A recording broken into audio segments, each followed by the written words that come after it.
সেতু আছে কিন্তু সংযোগকারী রাস্তা নেই, ফলে সমস্যায় ভুগতে হচ্ছে শিলিগুড়ির মধ্য শান্তিনগরের বাসিন্দাদের। স্থানীয়দের দাবি মেনে প্রায় কয়েক বছর আগে শিলিগুড়ি পুর এলাকার 24 এবং 36 নম্বর ওয়ার্ডের মধ্যে দিয়ে বয়ে যাওয়া জোড়াপানি নদীর ওপর কংক্রিটের সেতু তৈরি হয়েছিল, কিন্তু সেই সেতু নদী পারাপারের ক্ষেত্রে কাজে লাগে না, কারণ সেতু রাস্তা থেকে প্রায় কয়েক ফুট উঁচু এবং সেটা সংযোগকারী কোনো রাস্তা নেই, ফলে সমস্যা আগের মতোই রয়ে গেছে। সরকারি অর্থ বরাদ্দে এই সেতু তৈরি করা হয়েছিল, যেই সেতু রাস্তা থেকে প্রায় 3 ফুট বেশি উঁচুতে রয়েছে। আর এই পরিস্থিতিতে সেতুর ওপরে ওঠার জন্য যে সংযোগকারী রাস্তার প্রয়োজন সেই রাস্তাই নির্মাণ হয়নি। ফলত সেতুর দুই ধারে কোনো ধারে এরকমভাবে কংক্রিটের ব্লক ফেলে রাখা হয়েছে, আবার কোনো ধারে সিঁড়ি তৈরি করা হয়েছে। আমাদের স্থানীয় লোকদের তো তার যা সমস্যা হয়, পথ চলতি লোক তারা তো আরও বেশি ভোগান্তি, কারণ যেহেতু একটা ব্রিজ আছে সবাই জানে, যাওয়া আসা করে, এসে দেখে ব্রিজের রোড নেই।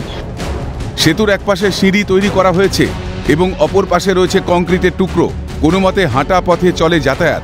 এই কারণে স্থানীয়দের প্রায় দুর্ঘটনার কবলে পড়তে হয়। এটার জন্য তো সমস্যায় পড়তে হচ্ছে। আমিও পড়ে গেছি।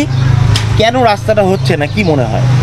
রাস্তার হচ্ছে না। আমি নেতা মন্ত্রী কখনো আসে দেখে, ওরাও ফটো তুলে নিয়ে চলে যায়, ওরা রিটার্ন আসে না। যে ফটো তুলে সে চলে যায় আর আসে না। কাজে লাগে কি যা নদীর জল পার হতে না হয় এর জন্য পায়ে হাঁটার সুবিধা, তাছাড়া তো আর কোনো সুবিধা নেই। কোনো বাইক বা সাইকেল এই ব্রিজের উপর দিয়ে যেতে পারে না। বিশেষ করে মহিলাদের খুবই অসুবিধা হয়।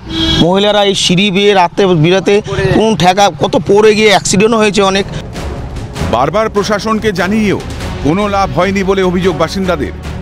কয়েকদিন আগে তো ঘুরে গেল আমাদের মেয়র, ডেপুটি মেয়র গৌতম দেব ঘুরে গেল, বলে হবে, কিছু তো হচ্ছে না। অপরদিকে 36 নম্বর ওয়ার্ডের কাউন্সিলর এই সমস্যার দ্রুত সমাধান হবে আশ্বাস দেন।